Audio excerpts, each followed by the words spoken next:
মানে গোটা পৃথিবীর যত জাতি আছে, অনেকগুলা জাতি আছে, অনেকগুলা ভাষাতে কথা বলেন। তো এই জাতিগুলোর ভিতরে 4 জনের ভিতরে একজন হচ্ছে মুসলমান। 200 কোটি মুসলমান। মুসলমানদের শুধু রাষ্ট্র আছে 57টা। কথা বললাম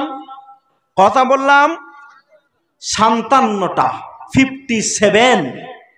আর তখন মাত্র 313 জন। তাহলে তখনের যে আল্লাহ, আলাম তারা কাইফা ফাআলা রাব্বুকা বিআসহাবিল ফিল আলাম ইয়াজাল কাইদাহুম ফি তাজলিল ওয়া আরসালা আলাইহিম তায়রান আবাবিল। যখন মুতালিবের উটগুলোকে নিয়ে নেওয়া হয়েছিল, ছাগলগুলোকে নিয়ে নেওয়া হয়েছিল, বিশ্বনবী মুহাম্মদ রাসূলুল্লাহ সাল্লাল্লাহু আলাইহি সাল্লাম তখনও পৃথিবীতে আসেননি, মায়ের গর্ভে ছিলেন। বাদশা আব্রাহা এলো, সমস্ত উটগুলোকে আব্দুল মুতালিবের নিয়ে নিল। আব্দুল মুতালিব বাদশার সামনে মাথাটাকে নত করে জোর হাত করে বলেছিলেন, হে বাদশা আব্রাহা, ওই উটগুলো আমাকে দিয়ে দিন, ওই ছাগলগুলো আমাকে দিয়ে দিন। কেন এসছিল? ও এসছিল কাবাটাকে ভাঙতে। কি ভাঙতে? কাবাটাকে ভাঙতে। হিংসা হয়েছিল, অনেক বড় ঘটনা। আমি ঘটনা বলতে যাচ্ছি না, আমি শুধু আপনার ইমানে পাড়া লাগিয়ে যাওয়ার চেষ্টা করছি যে হে পাটনার মানুষ, তোমার হারানোর কি আছে? তুমি বেঁচে থাকলে যতটা দামি, তার থেকে মরে গেলে তুমি বেশি দামি। এটাই হচ্ছে তোমার কাছে সত্য, কারণ তুমি হচ্ছে মুসলিম। তোমার সকাল বেলাতে শহীদ হওয়ার মনোবাসনা থাকে, রাত্রি বেলাতে শহীদ হওয়ার মনোবাসনা থাকে। তুমি কি 27 বছরের সেই ফাতেমাকে দেখছো না, যিনি ফিলিস্তিনের মাটিতে, যিনি গাজার মাটিতে কাঁদতে কাঁদতে বলছেন, হ্যাঁ হ্যাঁ হ্যাঁ, রাতের অন্ধকারে আমরা বোরখা পরে ঘুমাই, কারণ আমরা জানি না সকাল বেলাতে উঠতে পারবো কিনা।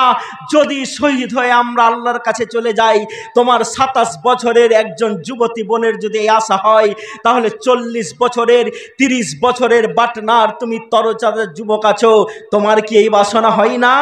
অবশ্যই হয়, এবং এটা মুসলিমের একটা বিশ্বাসের অঙ্গ যে আপনাকে এই বাসনা রাখতে হবে হবে হবে। কি বলছিলাম আপনাকে? কাবা ভাঙতে এসছেন আল্লাহর ঘরকে। আল্লাহর ঘরকে যখন ভাঙতে এসছে আব্রাহা, কেন বলছি এই কথাটা? এই জন্য বলছি, আজকে বিশ্বের 200 কোটি মানুষ যখন গাজার ওপরে বোমা ফেলা হচ্ছে, তখন আমাদের মনে প্রশ্ন জাগছে। আমার সঙ্গে একটা হাই স্কুলের হেডমাস্টার মশাই কদিন আগেই একসঙ্গে জার্নি করছিলাম, দুঃখ করে বলছেন, হাবিবুল্লাহ ভাই। হ্যাঁ দাদা বলুন। বলে, আল্লাহ কি এই সব দেখছে না? আমি বললাম, হ্যাঁ আল্লাহ সব দেখছেন। তাহলে বলছেন আল্লাহ কেন কোনো অ্যাকশন নিচ্ছেন না? আমি বললাম, দাদা আল্লাহ অ্যাকশন নিচ্ছে, কিন্তু সেই অ্যাকশন আমরা দেখতে পাচ্ছি না। কেমন ভাবে?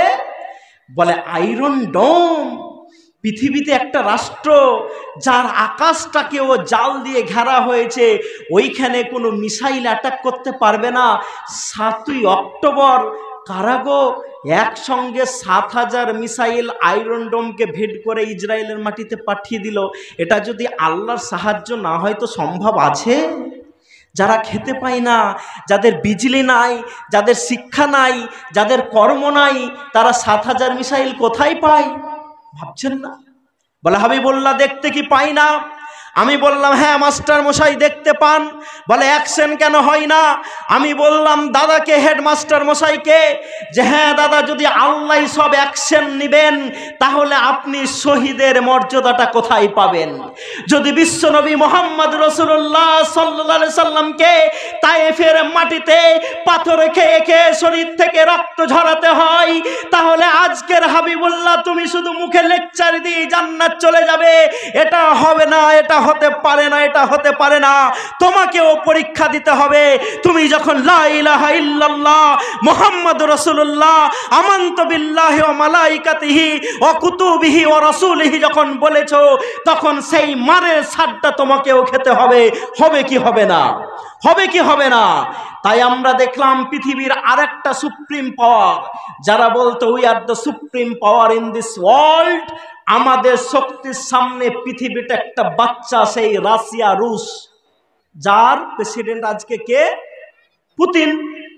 উনি এই কথাটা বলতেন। ওই রাশিয়াকে দেখলাম লম্বা জুব্বা পরা কিছু মানুষ যারা ইংলিশের ই জানে না, বি ফর ব্যাট বলতে জানে না, যাদের প্রথম দেখা হলে আসসালামু আলাইকুম ছাড়া কোনো বাক্য বেরোয় না, গুড মর্নিংটাও বলতে জানে না, সেই তালিবানদের হাত দিয়ে মার খাইয়া আল্লাহ রুশকে জব্দ করেছেন না করেননি?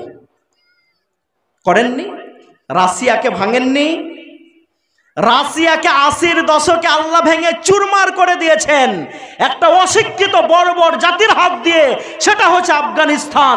2001 সালের পরে আবার যখন পৃথিবীর একটা সুপ্রিম পাওয়ার ওই দেশের ওপরে আক্রমণ করলো, আবার সেখানকার তালিবানদেরকে আমরা দেখলাম ওই শক্তির সঙ্গে লড়ল প্রায় 20 বছর, 21 থেকে 20 বছর। কতদিন বললাম? 20-21টাই ধরুন আপনি, 21 বছর, 20 বছরটা ধরুন, এটাই বেটার হবে। কারণ 2001 সাল থেকে 2021 সালের 16ই আগস্ট, 15ই আগস্ট আমাদের দেশ স্বাধীন হয়েছে, 16ই আগস্ট পর্যন্ত তারা লড়াই করেছে। কি রেজাল্ট? গোটা পৃথিবী দেখলো যে যেই আমেরিকা সুপ্রিম পাওয়ার নিজেকে মনে করে, যারা বলে আমাদের কাছে যেই পরমাণুটা আছে এই পরমাণুগুলো যদি আমরা বাস্ট করতে শুরু করি তো এইরকম 100টা পৃথিবীকে ধ্বংস করা যাবে। কটা বললাম? হ্যাঁ, মানুষের হাতে আজকে এত বেশি পারমাণবিক বম আছে, একসঙ্গে যদি সব চার্জ করতে শুরু করে তো 100টা পৃথিবী কিছুই নয়, এমনি ধ্বংস করে দিতে পারে। তো যাদের এত সুপ্রিম পাওয়ার, যারা বলে আমরা প্রশান্ত মহাসাগরের মারিয়ানা খাতে একটা ছুঁচ যদি পড়ে যায় সেই ছুঁচটাকে আমরা আমাদের স্যাটেলাইটের মাধ্যমে দেখতে পাই, এটাই আমেরিকা বলে। তোমাদের বাবা যখন এতই ক্ষমতা, তাহলে 20 বছর যুদ্ধ করার পর 2001 সালে আফগানিস্তান থেকে লিজ গুটিয়ে তোমাদেরকে পালাতে হলো কেন? তাহলে ওই মাঠটা কি আল্লাহর ছিল না? আমি মাস্টার মশাইকে বললাম, দাদা আমাদের বুঝতে ভুল যে আয়রন ডোমকে ভেদ করে 7000 মিসাইল আজকে ইসরায়েলের মাটিতে পড়েছে, এটাই হচ্ছে আল্লাহর মাদদ, এটাই হচ্ছে নাসরুল্লাহ। যদি না হতো তাহলে এটা সম্ভব হতো না। নারে তাকবীর। কাবা ভাঙতে এসছে আব্রাহা, আব্দুল মুত্তালিব রসুলের দাদা গিয়ে বলছেন, আপনি আমার উটগুলোকে ধরে নিয়েছেন, ভালো কথা, আপনি আমার ছাগলগুলোকে ধরে নিয়েছেন, ভালো কথা। আমি আব্দুল মুত্তালিব আপনাকে বলছি, ওই যে উটগুলোকে ধরেছেন ওই উটগুলোর মালিক আমি আব্দুল মুত্তালিব। আপনি যেই ছাগলগুলোকে ধরেছেন ওই ছাগলগুলোর মালিক আমি আব্দুল মুত্তালিব। দয়া করে অনুগ্রহ করে আমাকে আপনি আমার উটগুলো ফেরত দিয়ে দিন, আপনি আমার ছাগলগুলো আমাকে ফেরত দিয়ে দিন। বাদশাহ আব্রাহা বলল, আব্দুল মুত্তালিব, যখন কাবা ভাঙতে আমরা আসেনি, মক্কাতে যখন আমরা প্রবেশ করিনি, আমি শুনেছিলাম তুমি অনেক বড় জ্ঞানী মানুষ, তুমি অনেক বড় বিচক্ষণ মানুষ, কিন্তু আজকে তো দেখলাম তুমি বড় সেলফিশ, তুমি বড় স্বার্থবাজ। তুমি একবারও বললো না যে আল্লাহর ঘরটাকে না ভেঙে তুমি চলে যাও। আব্দুল মুত্তালিব তখন বলেছিলেন, কারণ তারাও তখন আল্লাহর উপরে বিশ্বাস রাখতো, ভাবতো এই ঘরটা আল্লাহর। আব্দুল মুত্তালিব বলেছিলেন, আমি আব্দুল মুত্তালিব এই কথাটা আপনাকে জানিয়ে দিতে চাচ্ছি যে উটগুলোর মালিক আমি আব্দুল মুত্তালিব, আমি নিজে, ছাগলগুলোর মালিক আমি আব্দুল মুত্তালিব, আমি নিজে, কিন্তু আপনি যেটাকে ভাঙতে এসছেন ওটার মালিক আমি আব্দুল মুত্তালিব নয়, ওটার মালিক হচ্ছে স্বয়ং আল্লাহ। আমরা দেখেছিলাম আব্রাহা যখন সামনে হাতির দল নিয়ে, উটের দল নিয়ে, ঘোড়ার দল নিয়ে কাবাকে ভাঙার জন্য এগিয়ে যাচ্ছে, তখন আল্লাহ মুহাম্মদ রাসূলুল্লাহকে সম্বোধন করে পরে বলছেন, ওয়া আরসালা আলাইহিম তায়রান আবাবিল। মুহাম্মদ সাল্লাল্লাহু আলাইহি ওয়াসাল্লাম আপনি কি দেখেননি ছোট্ট আবাবিল, একটা পাখির পাখির মুখে এবং পায়ে ছোট্ট ছোট্ট ঢেল আমি ওপর থেকে ফেলিয়ে দিয়ে আব্রাহাকে নিস্তেনাবুদ করে দিয়েছিলাম, ধ্বংস করে দিয়েছিলাম।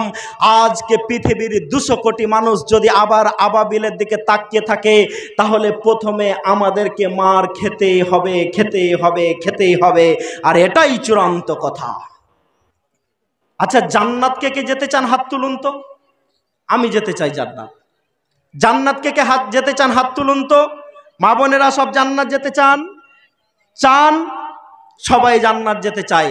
আল্লাহ যে হাতগুলি উঠেছে এই হাতগুলোকে তুমি কবুল করে নাও। সকাল বেলাতে আমরা মাছ, মাংস, ডিম, আলু, ডাল দিয়ে ভাত খাওয়ার জন্য সারাদিন পরিশ্রম করি কি করি না?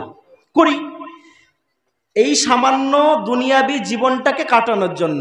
তো যেখানে আপনি জান্নাতুন আদনিন তাজরি মিন তাহতিহাল আনহার, জান্নাতে যাবেন, মজার ফল খাবেন, তাজা তাজা গোশ খাবেন, হুরদের সাথে চলাফেরা করবেন, যেখানে এত ফ্যাসিলিটিস, একদম যেটা আপনার অন্তর চাইবে সেটাই আপনি পেয়ে যাবেন। এই জান্নাত যাওয়ার জন্য কি আমাদের কষ্ট করা লাগবে না? লাগবে না? লাগবে না? লাগবে। এই জান্নাত যদি যেতে চাই তাহলে আমাদের কষ্ট করা লাগবে। কেমন কষ্ট? আমি 15 তারিখ আসার আগে একটা ভিডিও দেখছিলাম। কি ভিডিও? আপনাকে সাহাবার কথা আপনাকে বলছি না, আমরা অনেক জানি, অনেক জানি। রাসূলুল্লাহ সাল্লাল্লাহু আলাইহি ওয়াসাল্লামকে ভিতরে ভরে দিয়ে উহুদের ময়দানে সাহাবী বলছেন, আল্লাহ রাসূল আপনি মুখটা বার করবেন না, যা তলোয়ারের কোপ আসছে আমার গায়ে লাগুক, আমার বল্লমে লাগুক। আবু তালহা বলেননি, নাফসিলে নাফসিকাল ফিদাও ওয়া ওয়াজহিলে ওয়াজহিকাল বিকাও, আল্লাহ রাসূল আপনি মুখ বার করবেন না। তালহার শরীরে শহীদ হওয়ার পর দেখা গেছিল যে 100টার অধিক আঘাত ছিল। বলেন সুবহানাল্লাহ। আমি সেদিন আস্তে আস্তে দেখছিলাম একজন 59 বছরের বৃদ্ধকে, যিনি গাজার মাটিতে চকলেট কিনে কিনে ছিটিয়ে দিয়ে লোককে বলছেন, বাচ্চাদেরকে বলছেন, মেয়েদেরকে বলছেন, খাও চকলেট খাও, নাও চকলেট নাও, নাও চকলেট নাও, নাও চকলেট খাও। সবাই আশ্চর্যান্বিত হয়ে জিজ্ঞেস করলো, হাগো যখন আমাদের ওপরে বোমা পড়ে, যখন আমাদের ওপরে বম পড়ে, যখন আমাদের বাড়িগুলো সাজুয়া গাড়ি দিয়ে ভেঙে দেওয়া হয়, বুলডোজার দিয়ে গুড়িয়ে দেওয়া হয়, আকাশ থেকে যখন বোমা ফেলে ফেলে আমাদের বাড়িগুলোকে তছনছ করে দেওয়া হচ্ছে, আমাদের বাচ্চাগুলোকে মেরে দেওয়া হচ্ছে, আমাদের মেয়েগুলোকে শহীদ করে দেওয়া হচ্ছে, এই সময়তে তুমি লোককে চকলেট খাওয়াচ্ছ, কি ব্যাপার তোমার? কি হয়েছে তোমার? তোমার কি মাথাটা খারাপ হয়ে গেছে? সেই লোকটা কাঁদতে কাঁদতে বলেছিল, আমি এই জন্য চকলেট খাওয়াচ্ছি যে আমার পরিবারের সবাই শহীদ হয়ে গেছে। নারে তাকবীর। আমি হচ্ছি শহীদের পিতা, আমি হচ্ছি শহীদের দাদু, আমি হচ্ছি শহীদের শাশুড়। এই রকম যদি আশা আমাদের মনে থাকে, পৃথিবীর ক্ষমতা কেউ আমাদেরকে দমাতে পারবে? পারবে বন্ধু?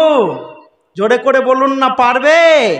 কারণ তাদের শেষ ইচ্ছা, একজন কাফেরের শেষ ইচ্ছা একজন মুসলিমকে মেরে দেওয়া, আর একজন মুসলিমের সব থেকে বেশি ইচ্ছা এই পৃথিবীতে শহীদ হয়ে যাওয়া। তাহলে যারা মৃত্যুকে ভয় করে না, তাদেরকে কেউ দমিয়ে রাখতে পারে? পারে? পারে না, পারে না, পারে না। আজকে আসুন আমাদেরকে সজাগ হতে হবে। হ্যাঁ, আমরা কাঁদছি, আমাদের চোখ দিয়ে পানি পড়ছে, হ্যাঁ আমরা দুঃখিত। যখন আমার 21 লক্ষ মানুষের থাকার জায়গা নেই, যখন আমার 21 লক্ষ মানুষের খাবার ব্যবস্থা নেই, ও হসপিটালে বোমা ফেলা হচ্ছে, সেই সময়তে তার পার্শ্ববর্তী দেশ একটা বেহায়াপনার পরিচয় দিচ্ছে, সেখানে গানের আসর বসাচ্ছে। এই জন্য আমরা দুঃখিত। কিন্তু হ্যাঁ, সব দোষ তো তাদের উপরে চাপিয়ে দিতে পারি না, আমাদেরকেও তো কিছু দায়িত্ব নিতে হবে। আমাদের কি দায়িত্ব?